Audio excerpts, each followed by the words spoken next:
नमस्कार, खबरों की खबर में आपका स्वागत है। मैं हूं संकेत उपाध्याय। तो उत्तर प्रदेश की इस चुनावी महाभारत में अब रणनीतियां स्पष्ट हो रही हैं। एक एक करके पता चल रहा है कि कौन सी पार्टी क्या कर रही है। तो एक अखिलेश हैं जो रथ लेके निकले। जब हाईवे पूर्वांचल एक्सप्रेसवे का उद्घाटन हुआ प्रधानमंत्री द्वारा, उसके बाद वो अपना रथ लेकर के निकले। फिर कुछ तस्वीरें आई कि वो रात में 4-4 बजे तक भीड़ उमड़ रही है। तो बीजेपी की आज एक बड़ी लंबी चौड़ी बैठक हुई, पहले से ही तय थी, ये अखिलेश के रथ की वजह से नहीं, लेकिन उसमें बीजेपी ने यह तय किया कि हम भी रथ चलाएंगे, 3-3, 4-4 रथ चलाएंगे। अखिलेश का एक रथ तो हमारे 4 अलग अलग दिशाओं से ये रथ चलेंगे। उसकी रणनीति बन रही है। लेकिन जब बीजेपी ये सब कर रही थी तो आज की रणनीति में उन्होंने एक ऐसा फैसला लिया है जो शायद बीजेपी के इतिहास में, उत्तर प्रदेश के बीजेपी के इतिहास में सबसे बड़ा फैसला है। क्या है, आइए उसके बारे में देखते हैं। तो यूपी पर बीजेपी की बैठक में बड़ा फैसला क्या हुआ है। एक के बदले सबसे पहली बात तो 4 रथ यात्राएं निकलेंगी और बीजेपी ने अपने सारे घोड़े खोल दिए। ये हम क्यों बोल रहे हैं घोड़े खोलने वाली बात, वो इसलिए क्योंकि बीजेपी के 3 कद्दावर नेताओं को बूथ मैनेजमेंट का जिम्मा दिया है। अब आप सोचिए कौन है ये लोग, आइए आपको बताते हैं कौन कौन नेता हैं ये।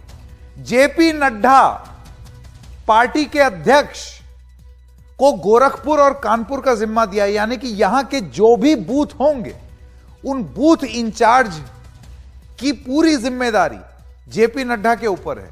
अब आप सोचिए इतना बड़ा राज्य जिसमें सीधे अध्यक्ष को बूथ के लिए जिम्मेदार ठहरा रहा है। राजनाथ सिंह डिफेंस मिनिस्टर, इनको जिम्मेदारी दी है वाराणसी और अवध। वाराणसी जो कि कौन सी जगह है आप सब जानते हैं, प्रधानमंत्री की कॉन्स्टिट्यूएंसी। अवध जिसमें अयोध्या आता है, लखनऊ आता है।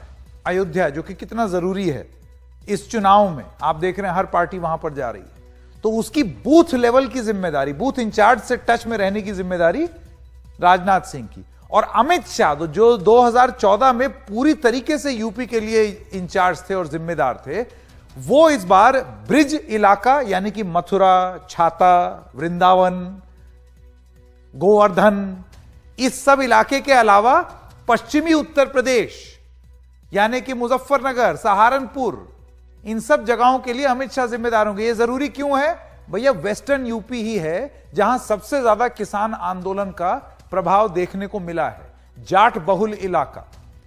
तो यहां की बूथ मैनेजमेंट की जिम्मेदारी होम मिनिस्टर अमित शाह की। आप देख रहे हैं रणनीति किस तरीके से, मतलब 3 कद्दावर नेता बीजेपी ने बूथ लेवल के लिए उतारे हुए हैं। इससे क्या मायने निकाले जाएं वो भी हम चर्चा करेंगे उस पर।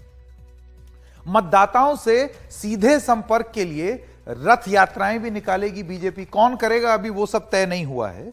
राज्य के 4 कोनों से एक साथ यात्रा शुरू करने की योजना है। पश्चिमी यूपी, पूर्वांचल, ब्रिज, अवध और बुंदेलखंड तक ये यात्राएं जाएंगी। संभवतः ये जो 3 लोग हैं जिनको इंचार्ज बनाया है, ये भी उस रथ में हो सकते हैं।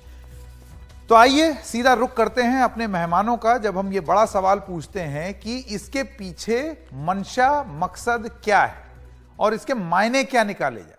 आलोक वत्स जी, नेता हैं भारतीय जनता पार्टी के, हमारे साथ जुड़ गए, और नेहा यादव, प्रवक्ता समाजवादी पार्टी की। आप दोनों का बहुत बहुत धन्यवाद। आलोक जी, देखिए, एक तो इसको समझने की रणनीति यह है कि देखो बीजेपी बूथ लेवल तक, कोई बड़ा नहीं कोई छोटा नहीं, सब लोग जो हैं वो एकदम बूथ लेवल तक काम करते हैं। और दूसरा इसका सोचने का तरीका यह है कि भाई इतने नर्वस हो गए कि बूथ लेवल पर आप अध्यक्ष और गृह मंत्री और रक्षा मंत्री को उतार दिए दे रहे हैं। ये तो पहले कभी नहीं हुआ है। देखिए, हर वक्त कुछ नया होना चाहिए।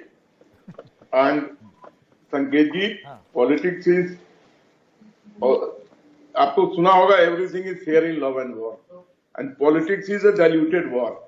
तो अगर हमारे पास घोड़े हैं और अच्छे अरबी घोड़े हैं तो क्यों ना उसको हम रेस में दौड़ा दें। आपके उनके पास अगर इतने अच्छे अच्छे घोड़े हैं तो वो भी दौड़ाएं। लड़ाई है, हम भी अपने पत्ते खोलेंगे, हम भी अपने पेट कसेंगे, हम भी अपने घोड़े दौड़ाएंगे, उनको भी नहीं। सवाल ये है कि ऐसी नौबत क्यों आई? अब तक ये माना जा रहा था कोई बड़ा और छोटा नहीं है भाई। सबसे बड़ा घोड़ा तो आपके पास, एक सेकंड, सबसे बड़ा घोड़ा तो योगी आदित्यनाथ थे। अब वो बुरा ना मान जाए, उनको घोड़ा बोला जा रहा है, लेकिन यहाँ संदर्भ हर कोई समझता है। नहीं, लेकिन आपके सबसे बड़े चेहरा तो वो कोई घोड़ा और गधा नहीं है, ये तो संदर्भ में कोट हो रहा है, कोई घोड़ा नहीं है असली मायने में। लेकिन ये भी साबित करता है कि वक्त पड़ने पर इन नीड हमारे यहाँ कोई छोटा बड़ा नहीं है। अगर तो कहीं यही सवाल है ना, ताकत झोंकनी है तो ये ऊपर नीड से कैसी नीचे महसूस के हो सारे गई, नेता ताकत और इस झोंकेंगे नीड इसका। के पीछे के मायने क्या हैं? ये है कि अब आप और ज्यादा जीते पड़े थे, और ज्यादा जीतना चाहते हैं, या थोड़ा सा कुछ घबराहट हो रही है चुनावी कि आपने भाग में डिवाइड कर दिया? कोई घबराहट नहीं है संकेत जी। भय मुक्त, दंगा मुक्त, गड्ढा मुक्त और अंधकार मुक्त यूपी को और आगे ले जाने की कवायद है। नेहा जी, आप किस तरीके से देखती हैं इसको? देखिए, ये बीजेपी के उत्तर प्रदेश के इतिहास में पहली बार हो रहा है कि गृह मंत्री, राज्य मंत्री और पार्टी के अध्यक्ष अब बूथ लेवल की और रीजन स्पेसिफिक, मतलब एक एक क्षेत्र के लिए जिम्मेदार ठहराए गए हैं। जेपी नड्डा गोरखपुर के लिए और कानपुर के लिए।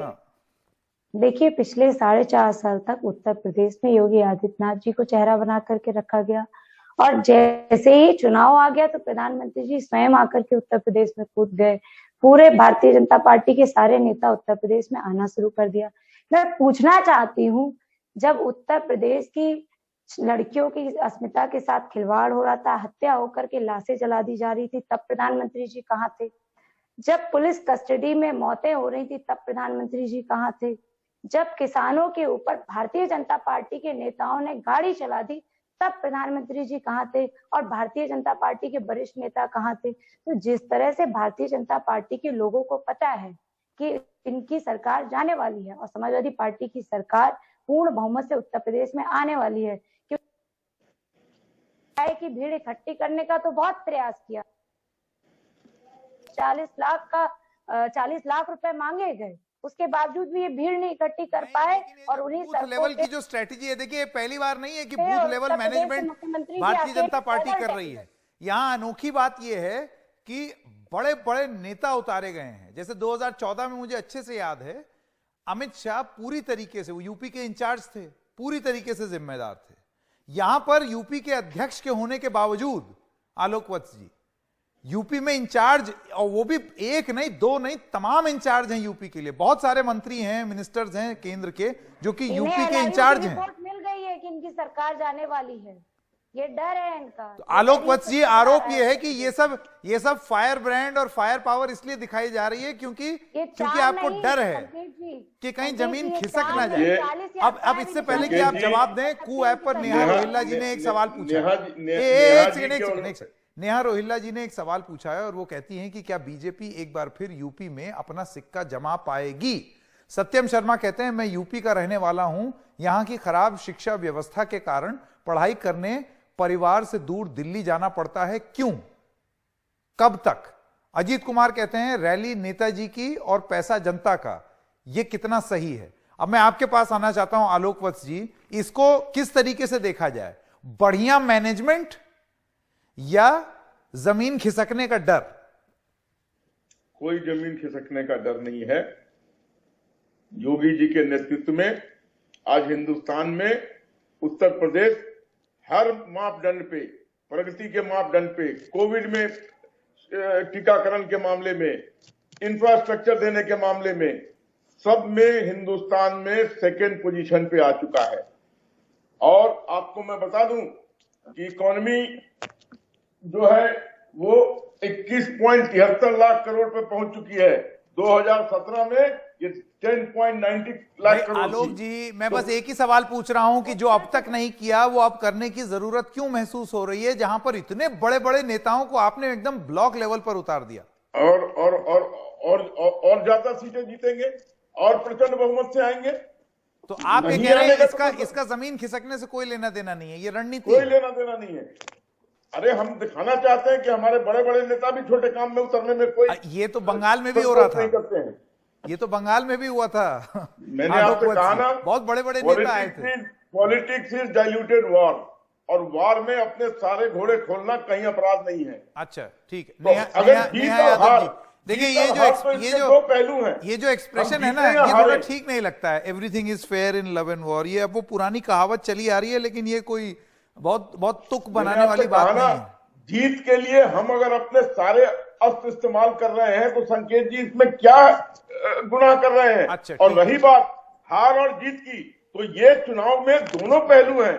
बिजनेस में भी प्रॉफिट और लॉस की पहलू है। हम जीते या हारे ये तो अलग की बात नेहा है। ये यादव, लोग नेहा यादव, नहीं देखिए क्या है, वो नेहा यादव बड़े बड़े कहती है कि मंत्री ये हारे हैं, हैं। नहीं हमने आज वो भी बड़े देखा कि मंत्री समाजवादी हैं, पार्टी आ रही है। उनकी शायद जरूरत देश को हो, सिर्फ एक प्रदेश को नहीं। कहने वाला नेहा यादव इतने बड़े बड़े मंत्री उतारे गए हैं, ये मंत्री देश के मंत्री हैं, प्रदेश के नहीं। हो सकता है इनकी जरूरत देश को हो और अभी ये प्रदेश के लिए काम आएंगे। हालांकि इसमें कोई अपराध नहीं है, मैं ये भी बता दूं, अगर वो अपना शस्त्र और बल इस्तेमाल कर रहे हैं तो उनको हक है। ठीक उसी प्रकार से उत्तर प्रदेश की जनता ने कार्यक्रम में जनता नहीं पहुंचती है, खाली कुर्सियां रह जाती हैं। ये पूरे एक डीएम से लेकर के लेखपाल तक को लगा दे रहे हैं, सरकारी पैसे का दुरुपयोग कर रहे हैं, उसके बावजूद भी भीड़ नहीं ला रहे हैं। आजमगढ़ में देखिए सारी सरकारी बसें लगा दी गई भीड़ लाने को, आम जनता परेशान हो रही थी आने जाने के लिए। इन्होंने किस तरह से ये सरकार सरकारी संसाधनों का दुरुपयोग कर रही है, सरकारी धन का दुरुपयोग कर रही है। और जिस तरह से समाजवादी पार्टी की सरकार में जो योजनाएं बनी थी, असल में तो वो 16 तारीख का जो उद्घाटन था वो जो झूठा था, वो ड्रामा था। असल में जनता ने जो उद्घाटन किया वो 17 तारीख को आदरणीय अखिलेश जी के नेतृत्व में गाजीपुर से लखनऊ तक पूरी रात ऐतिहासिक जन समर्थन दे करके अखिलेश जी के समाजवादी पूर्वांचल एक मुझे छोटे से ब्रेक के लिए रुकना होगा, लेकिन ये जो भारी असलहा, चुनावी असलहा उतारा है भारतीय जनता पार्टी ने और बड़े बड़े नेताओं को बूथ लेवल की जिम्मेदारी दे दी है, जो कि अपने आप में बड़ी ऐतिहासिक टाइप की चीज है। इसको आप दर्शक लोग किस तरीके से देखते हैं? क्या ये एक चुनावी रणनीति है जो कि किसी भी पार्टी को हक है इसको लागू करने का, क्योंकि उनको लगता है कि ये प्रभावी तरीका है, या ये बीजेपी को जमीन खिसकने का डर दिख रहा है? इस सब के बीच में योगी जी कहां अपने आप को पाते हैं? अपनी राय ट्विटर पे या कू पर जरूर लिखिएगा। एक छोटे से ब्रेक के लिए रुक रहे हैं, अभी हाजिर होते हैं।